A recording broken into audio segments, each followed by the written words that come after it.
Jae was confused and asked Che what he meant by his statement. Che responded by explaining that it was the only way she would be able to live after the 100 days. Jae, realizing she didn't have the time to think about this right now, agreed with him. Che then told her to ask for help when she needed it, reassuring her that he was there for her.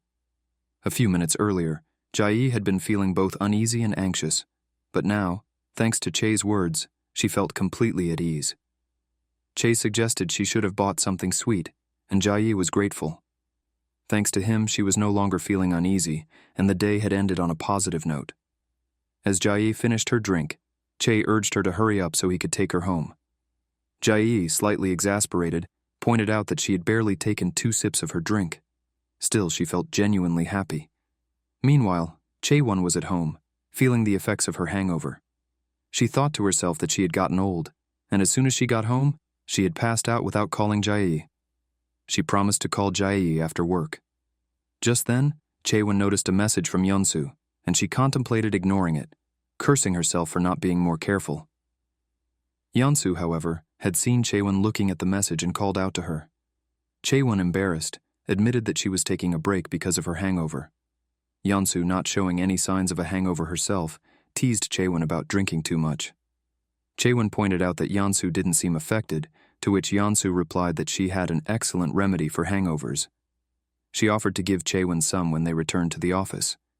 Chaewon thanked her, but couldn't help feeling drawn to Yeonsu, who reminded her a lot of Jae. Noticing that Yeonsu had been on an important phone call earlier, Chaewon casually asked about it. Yeonsu, a bit surprised, confirmed that it had been her ex-boyfriend calling. He had blocked her number, which Chaewon found a bit odd. Chaewon regretted asking, but it seemed that Yeonsu had no problem sharing the details. Meanwhile, Irang, the Grim Reaper, appeared and asked Che where he was going this time. Che casually replied that he was going to see Jae. Irang seemed surprised and asked what Che wasn't saying. Che questioned why Irang was acting that way, reminding him that Irang had previously told him to keep an eye on Jae at all times. Irang had even agreed to help, so Che wondered what had changed. Irang admitted that while he had told Che to keep an eye on her, it seemed like things were going to end successfully at this rate. He suggested that it might be better for Che not to visit as frequently for situations like this. Che, puzzled, responded that Jae hadn't seemed great the day before, and the industry was refusing to tell him what had happened. Irang, frustrated, asked if Che was even listening, but Che didn't respond. Instead, he decided he should go. Irang called out to him one last time, but Che, uninterested, waved him off. Che thought to himself that Irang had been nagging more than usual. He hoped that Jae might open up to him today since she had had time to process everything. If she didn't, he decided he would need to come up with a plan. As he walked on, he was approached by someone. Raun, someone who Che recognized, greeted him, saying they had met before. Raun explained that she had worked part-time at Jae's cafe and asked if he had some time to talk. Raun then mentioned he would take the same as Che had ordered and asked about the drinks. Che, feeling slightly out of place, wondered why he was even there. Earlier, Raun had told him that it wouldn't take long and just wanted to meet for a few minutes. He had pointed out a cafe nearby and asked Che to join him. As Che sat there, he couldn't help but think that Raun was probably Jae's first love, and most likely still had feelings for her. He debated whether he should help move things along. Irang had suggested bringing back old crushes, as it could provide more options and increase the chances of Jae surviving. But for Chai, it wasn't about that. It was all he wanted for Jae. Raun, feeling a bit awkward, apologized for the long wait for the order and explained that he had bought a variety of things because he felt bad for the delay. He asked Che to eat, noting how young he looked. Che, who estimated Ryan was probably around 22 now, didn't want to share his own age. He instead replied that it was private and not something he was comfortable sharing. Ryan apologized, sensing he might have offended Che. Ryan then brought up Jae, asking Che if he liked her romantically. Che, without hesitating, confirmed that Ryan was indeed interested in her. Meanwhile, Jae, who had just heard about this meeting, was confused and asked how and why Che ended up with Ryan in the cafe. Che casually explained that he had run into Round on the street and Round had recognized him from that one time. Round had offered to buy him a drink, so he accepted. Jia, a little concerned, teased him about not following people just because they offer food, to which Chai responded, asking if she thought he was a child. Jia pressed on, asking what they talked about. Che hesitated, saying that it wasn't much, but Jia could sense there was more to it. She pointed out the long pause between his words, suggesting he was hiding something. Che reluctantly answered that he didn't want to tell her and reminded her that she hadn't told him what was wrong with her yesterday either. He added that, based on her behavior today, everything seemed to have worked out, or maybe she had just decided not to care. It could be one of the two. Jia, admitting that Che was observant, questioned if she was that obvious. Che confirmed that she was very obvious. Jia then revealed that Woobin had asked her to go on a date over the weekend, and after hearing that, she felt foolish for worrying the day before. Che, with a small smirk, commented that he had known it had something to do with Woobin. Jia, smiling, confessed that she and Woobin had only agreed to decide what to do later, but she was excited nonetheless. Che, feeling a strange mix of emotions, muttered to himself that the person who could make Jia smile like that wasn't him. He acknowledged that it was a huge improvement for her. Back at the cafe, Round was taken aback by Che's blunt question about his feelings for Jia. He asked what Che was suddenly talking about, clearly startled. Che, calm as ever, replied that he had known for a while and was willing to help Round. He just needed to decide if he wanted it or not. Round, still unsure of Che's intentions, questioned why Che was suddenly offering his help. Che replied that he had something to gain from it, though he didn't explain further. Round, still processing the conversation, admitted that he might have been wrong, but had sworn that Chai had feelings for Jia. Che, unaffected, simply told Round to decide what he wanted, as he had already made his mind up. Irang was surprised to hear that Chai had met with Round and asked how it had happened. Che casually explained that he had just happened to run into him. Irang, clearly frustrated, scolded him for not hiding his presence during the day. He reminded Che that he had told him multiple times not to wander around in the middle of the day without concealing himself. Che, unfazed, pointed out that people die during the day too. Irang shot back, telling him not to talk back. Che, maintaining his calm, suggested that it might be beneficial to catch both rabbits, referring to giving Jia more options. Irang, however, clarified that he meant offering Jia options, not for Che to get involved personally. Che explained that he had acted on his own because he felt uneasy about Woobin. He believed that having someone who was certain about their feelings for Jia was better, as it would increase her chances of surviving. Irang, though hoping he was wrong, listened quietly. Che promised to still be careful and make sure Round didn't find out about him. Irang, observing Che's cluelessness, thought it might be better to let things unfold naturally. He figured that Round's obliviousness to his feelings would work in their favor. Irang acknowledged that Che understood the situation somewhat, but reminded him that he needed to submit a detailed report every time they met. Che agreed, confirming that things would work out. Meanwhile, Jia was talking to Woobin, reflecting on how much fun she had at an exhibition. She mentioned that she hadn't been to many, but this one was really enjoyable. Woobin expressed his happiness that she liked it, adding that the exhibit had more than just pictures, it also had sounds and textures to experience.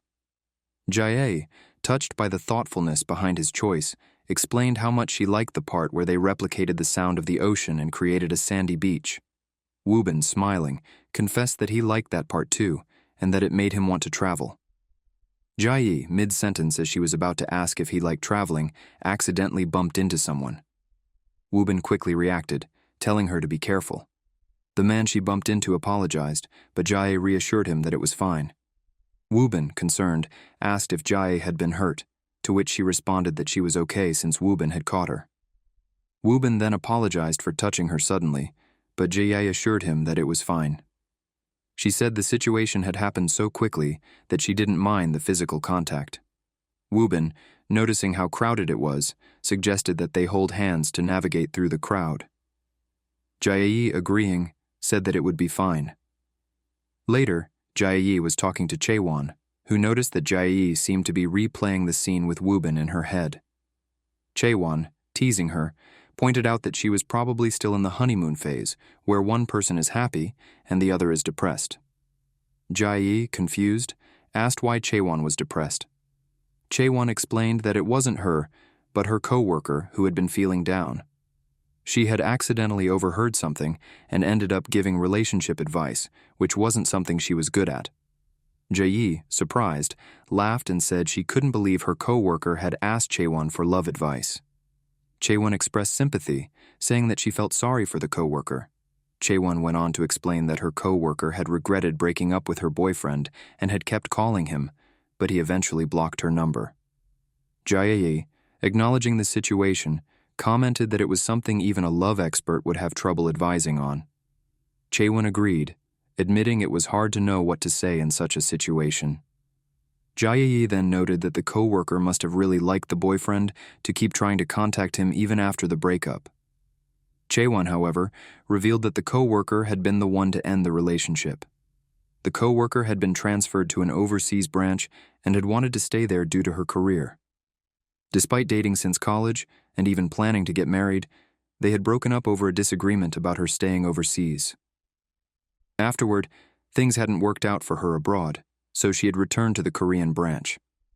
Jae, understanding the situation, mentioned that she could empathize with how the ex-boyfriend must have felt, as he probably had his own life and job in Korea.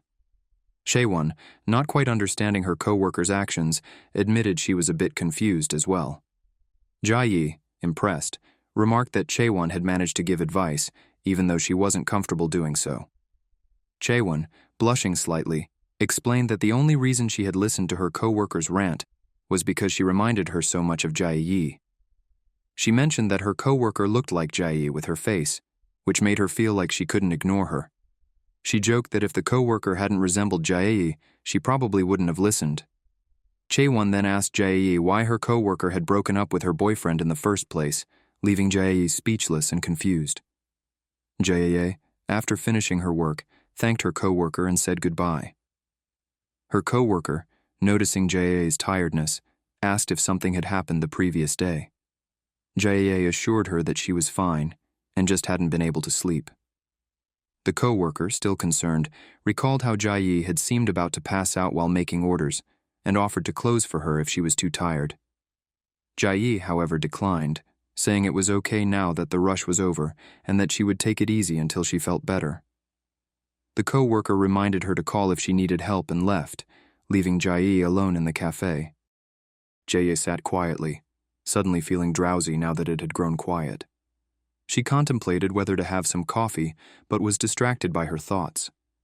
After hearing Chaewon's words earlier, Jae found herself confused about how she had gotten home.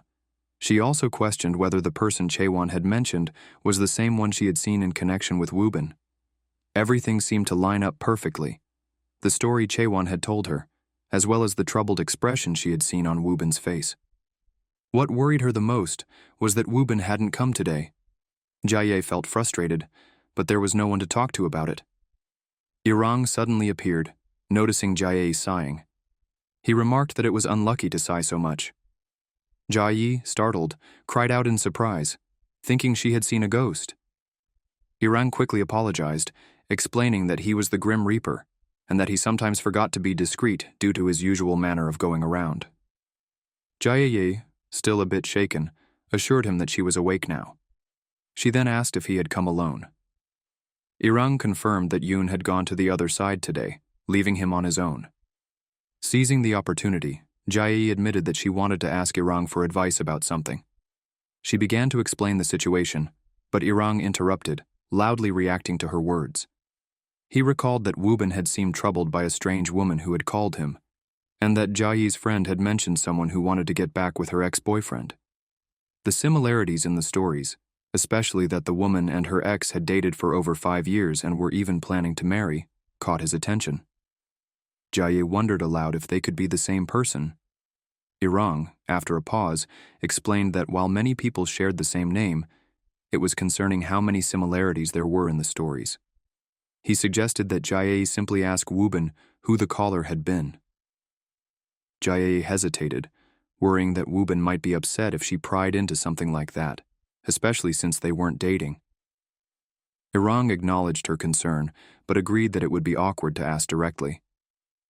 Jai then reflected that she couldn't bring herself to confront Woobin, especially since they looked so alike. She wondered if she should just let it go, as she wasn't even sure about anything. Irang, meanwhile, was concerned. He thought that if Yoon realized how he felt about the returnee, they might have to intervene. Though no conclusions had been drawn yet, the stories were aligning too perfectly for comfort. Irang decided to investigate further to see if it was truly the same woman. He advised Jia to try asking Woobin without being too obvious. Jia, feeling a bit uneasy, felt better after hearing that Irang would help. She thanked him. Irang, trying to encourage her, told Jia that she needed to toughen up.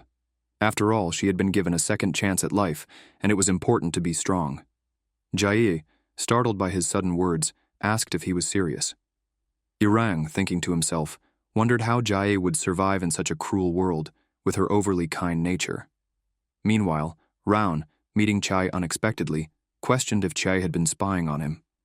Chai quickly denied it, asking how Raun could think that. Raun, though, seemed curious about how Chai knew where he was. Chai, brushing it off, said that he was just passing by.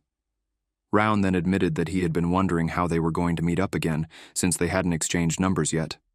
Chai suggested that Raun give him his number, and he would call later.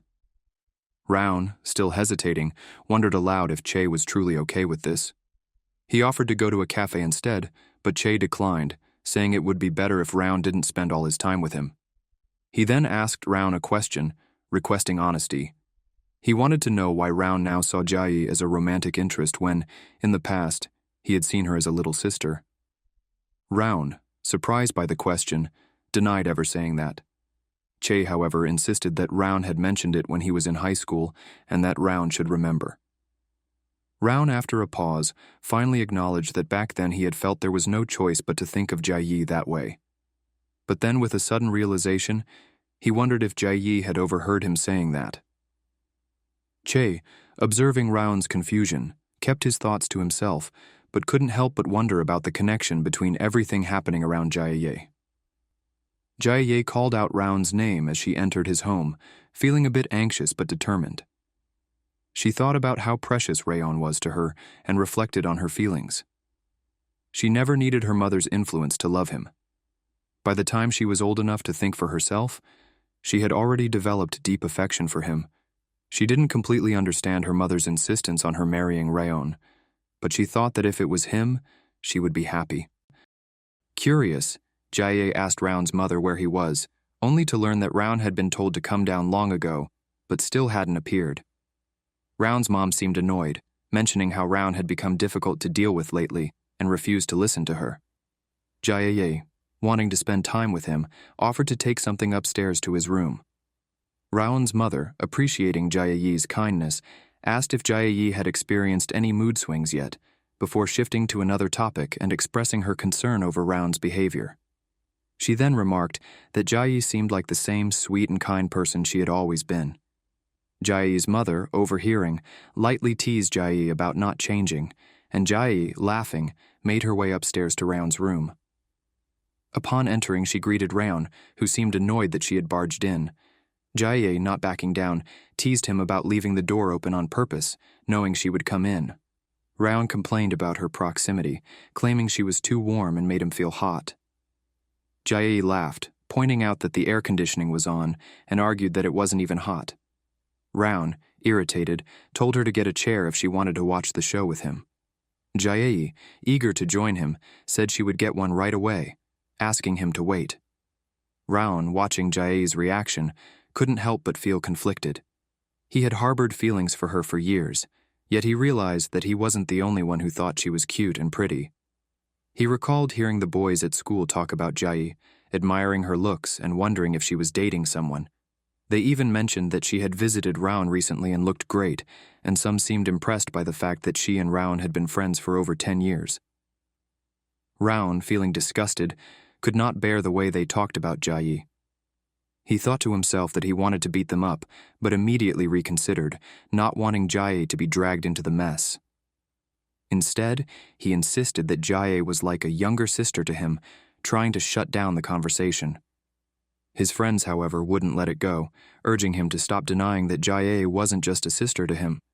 Raon became even more upset, feeling like his relationship with Jae was being trivialized and reduced to something perverse. Raon explained to himself that he had repeatedly told everyone that Jae was like a younger sister to him in order to stop them from making inappropriate comments. He admitted that he had grown up watching others make romantic advances toward her, feeling powerless to act. Reflecting on his past, Raon realized that he had probably appeared foolish to everyone for never confessing his feelings to Jae. Che, who had been listening to him, seemed to understand, stating that Raon had dug his own grave by not confessing sooner, which was why he was still struggling with his feelings. Raon explained that Jae had been avoiding him ever since they were high school seniors, and he had eventually given up. He had tried to forget his first love by studying abroad, hoping that distance would help him move on. Che asked Raon why he thought Jae had avoided him, to which Raon responded somewhat sarcastically that Che was making it sound like Jae had ever liked him in high school. Che, undeterred, pointed out that Jae had liked him, but had interpreted his refusal to confess as a form of rejection. She had moved on since then, and now liked someone else. Raon, taken aback by the blunt reality check, responded bitterly, realizing how true Che's words were. Che, seeing his frustration, told him that he should have confessed sooner, which Raon admitted he regretted. He explained that he had been afraid of ruining their friendship, a fear that had held him back. Che, looking at Raon, asked if he was still scared, to which Raon admitted that he was, but now didn't want to live with any regrets. Che, reflecting on Raon's words, wondered what it would be like to have no regrets and to live with the courage to act on his feelings. Irang instructed to search thoroughly and suggested looking through Wubin's phone. The Grim Reaper pointed out that Wubin seemed to be sound asleep and wondered if they should use his finger to unlock it. Suddenly Wubin stirred and asked what was going on, noticing the noise. Irang quickly told them to turn off the lights and hide. Wubin, still half awake, questioned if he was dreaming and wondered if what he had seen was real. Jae, noticing his disheveled state, asked if he had not slept well. Wubin admitted that he hadn't.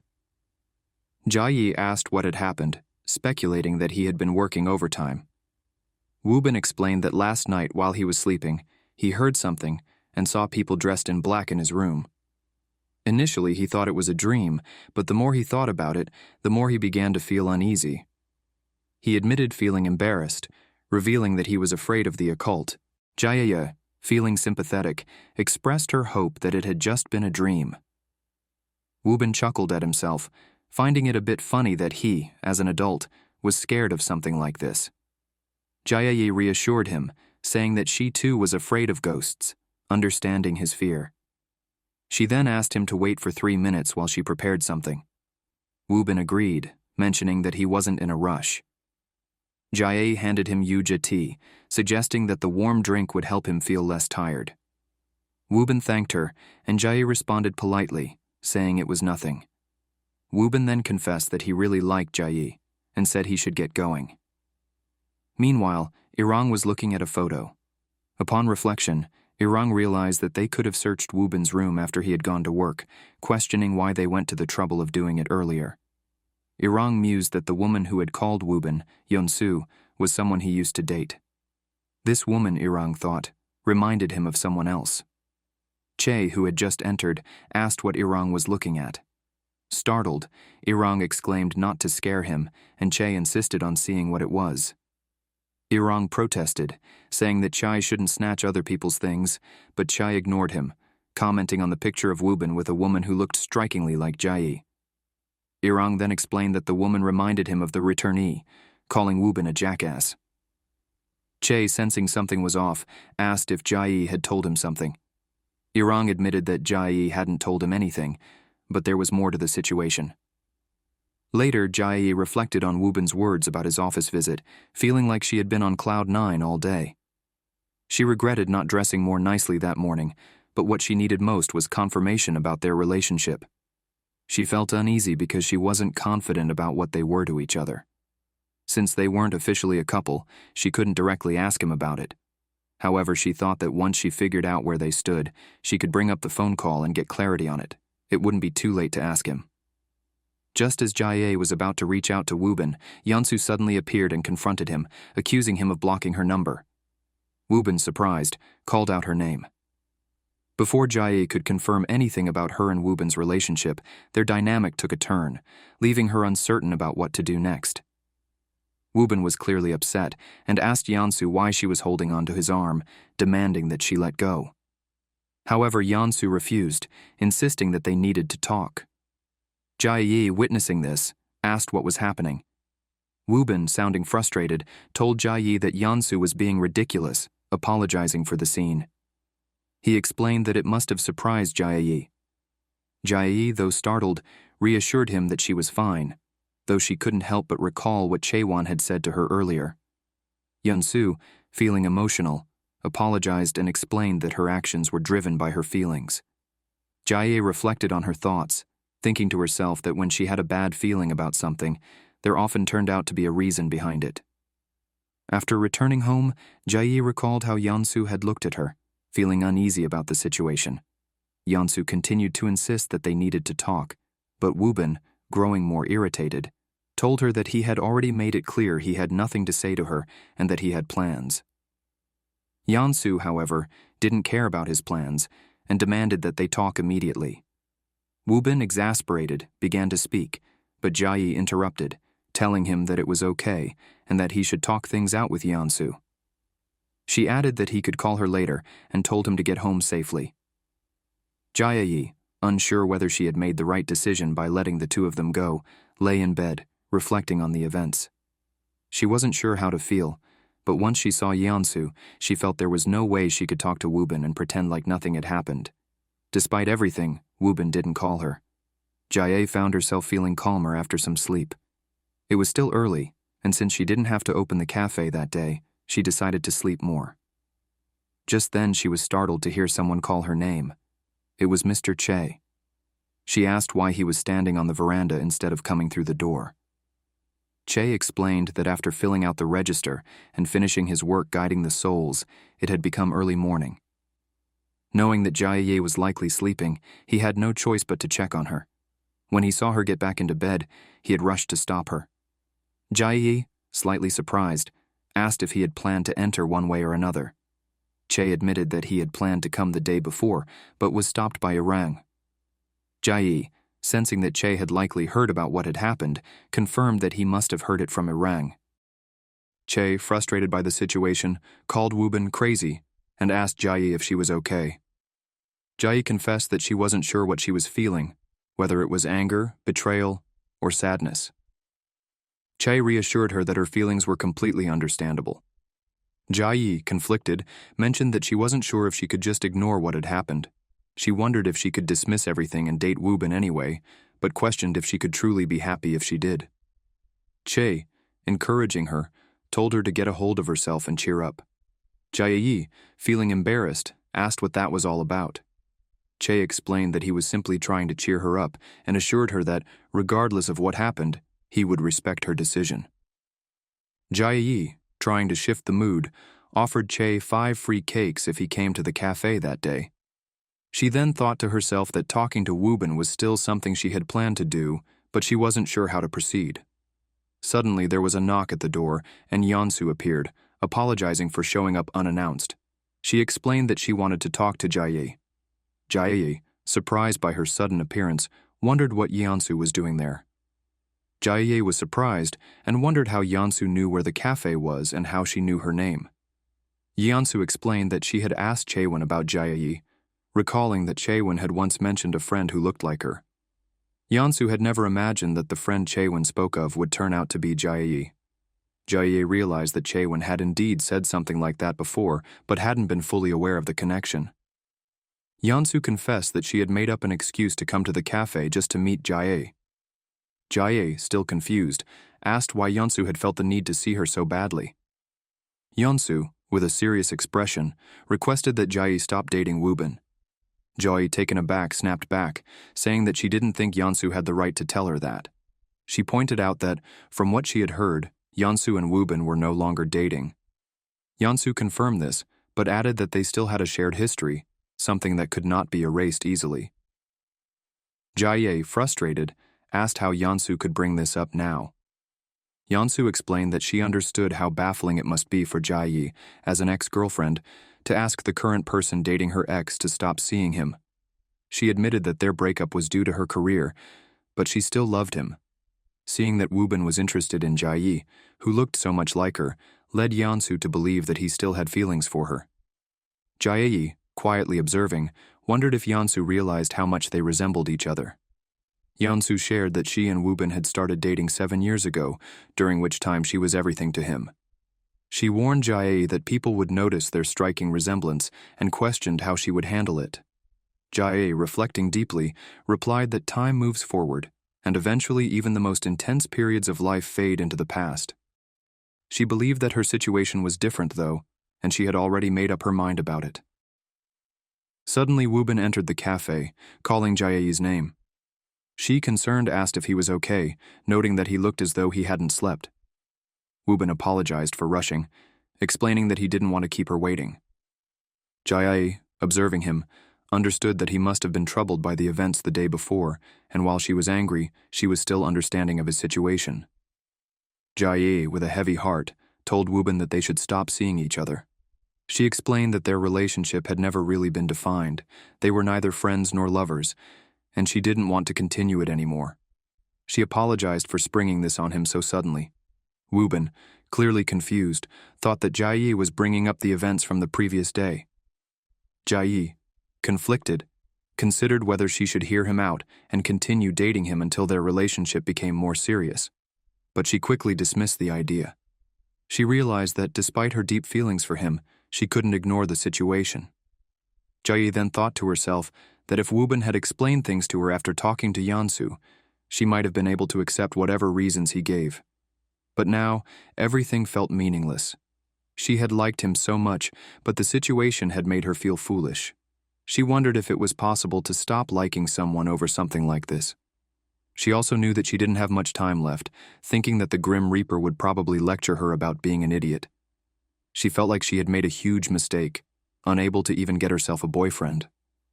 Frustrated, she decided she needed a drink to calm her nerves. Later, Chae rang the doorbell but got no response. He wondered why Jae wasn't answering, especially since the lights were on. He grew concerned when he saw all the empty bottles and glasses around her. Worried that Jae might get sick, he called out to her to get up. Jae, still lying there, greeted him and said, "Mr. Chae, you won't believe what I did today." Chae, curious, asked what had happened. Jae, sounding both relieved and upset, confessed that she had ended things with Woobin. Chae, shocked, repeated, "Really? Wait, what?" Jae, a bit flustered, said she had made up her mind quickly. Chae, trying to be supportive, reassured her that it was fine as long as she was okay, but he asked again if she truly was okay. Jae, fighting back emotions, admitted that she wasn't okay at all. She explained that she really liked Woobin and wasn't sure what to do now. Chae, comforting her, told her that everything would be okay in the end. Jae seemed quite down, and it appeared difficult for her to be cheerful in that moment. Irang noticed her mood and commented that if he were in her place, he probably wouldn't have left the house for a week. He still couldn't quite understand Woobin's actions, although he admitted he was surprised that the returnee had decided to break things off with him. Chae, on the other hand, observed that while Jae might seem soft, she was surprisingly strong-willed. Irang added that Jae was probably better off this way. If she had continued dating Woobin, it would have only led to more complications. Once doubt and suspicion start to creep in, it's hard to ignore, and he understood why the returnee had made the decision to end things. Chae, while agreeing that Jae's decision made sense, was concerned that she wasn't okay. Rayon, overhearing the conversation, expressed that he had sensed something was off with Jae lately and had been worried about her. Chae then asked if Rayon felt relieved about Jae and Woobin breaking up. Rayon quickly clarified that while there might be a small part of him that felt a bit of relief, he wasn't happy about it because Jae was upset, and that was what mattered most. Chae agreed with Rayon's feelings and said he hoped Jae would feel better soon. He encouraged Rayon to go cheer her up, as he wanted to see Jae smile again. Rayon, though he didn't show much excitement, assured Chai that he was planning to visit her anyway. Soon after, Raon arrived at Jai's house, determined to cheer her up. He greeted her energetically, suggesting they go out and have some fun. Jai, initially reluctant, explained that she had planned to stay home and rest for the day. Raon, understanding her need to sleep in, mentioned that he had come at noon so she could take her time to relax. He told her to get ready. Jai, still feeling a bit sluggish, expressed her frustration about not having eaten yet and teased Raon for not calling ahead. Raon, ever prepared, handed her some food and suggested she eat slowly to avoid feeling sick during the drive.